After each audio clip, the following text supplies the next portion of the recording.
Assalamualaikum warahmatullahi wabarakatuh. Masih bersama saya di channel Bonsai Gembong, tentunya di channel Belajar Bonsai Bersama. Oke, pada kesempatan kali ini sudah ada di belakang saya ya, jenis bahan bonsai Bougainville Singapura.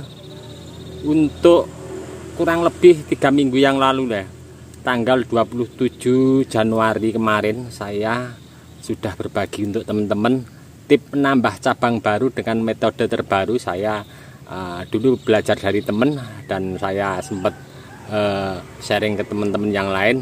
Untuk teknik ini mungkin teman-teman jarang yang mencoba ya.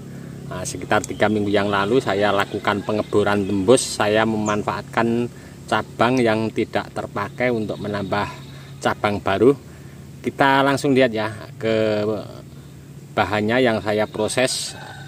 Seperti apa saya mau melakukan ini tahap lanjutan untuk cek secara berkala dengan nanti kita mengurangi beberapa mata tunas yang nanti mengganggu untuk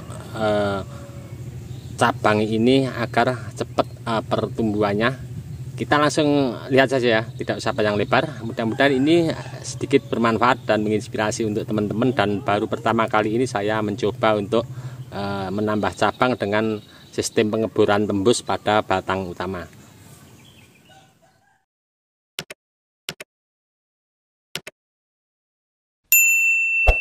Ya, terlihat ya di sini 3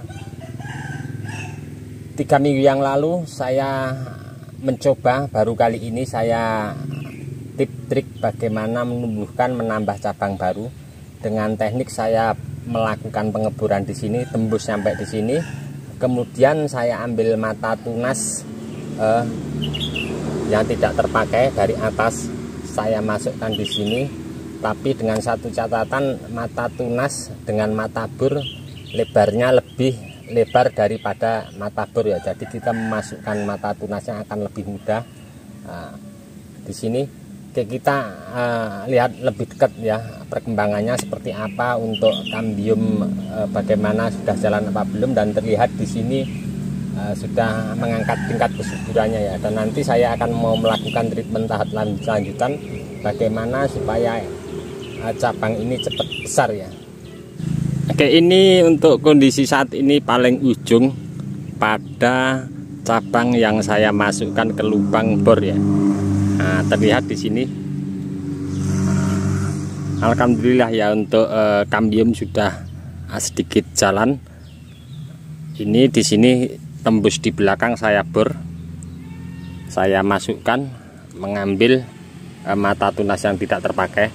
Nah, untuk teman-teman bagaimana supaya untuk cabang yang kita harapkan ini cepat perkembangannya, kita perlu perhatikan ya. Nah, seperti ini kita buang semua aja ya, untuk di cabang-cabang di mana cabang ini masuk ke lubang di sini, mata tunas seperti ini kita buang semua.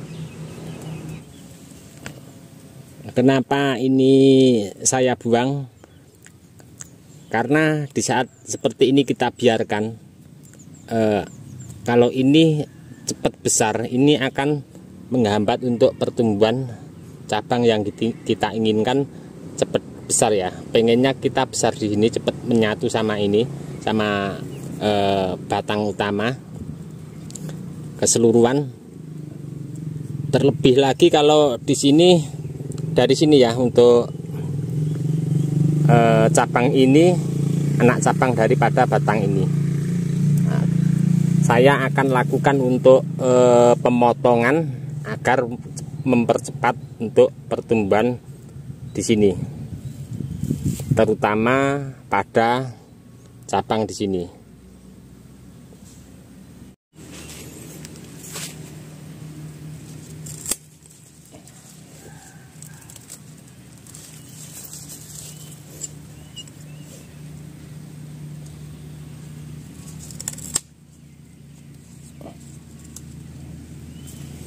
Oke, terlihat ya di sini ya. Untuk cabang utama ini terusan ke sini, tadi ada terusan ke sini tumbuh subur, saya potong. Saya fokus ke terusan di sini. pengen nanti membesarkan penambahan cabang pada batang utama ini. Nah, kita harus cek secara berkala ya. Nanti kalau ada mata tunas baru di sini, terutama di terusan yang sini, kita buang terus ya. Jangan nyampe kita biarkan tumbuh subur. Nah, di sini sudah nampak tingkat kesuburannya. Kita fokus ke tingkat pertumbuhan di sini. Apabila di sini ada mata tunas trubus, baru kita biarkan. Dan satu lagi, untuk yang di atasnya penambahan cabang ini ada beberapa cabang yang menghalangi sinar matahari masuk menyinari daripada daun ini. Lebih baik kita buang saja.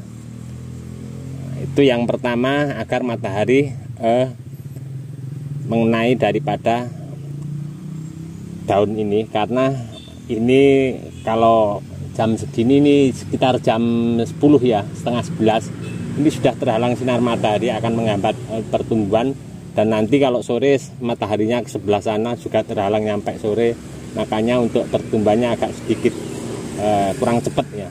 Kita bisa kurangi semua anak cabang pada batang utama ini.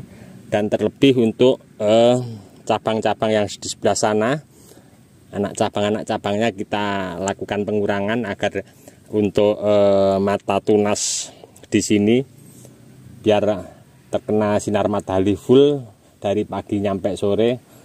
Dan angin juga bebas ya untuk terkena angin, karena di bawah-bawah sana juga masih banyak sekali anak cabang yang menghalangi angin masuk terkena daripada daun ini ya.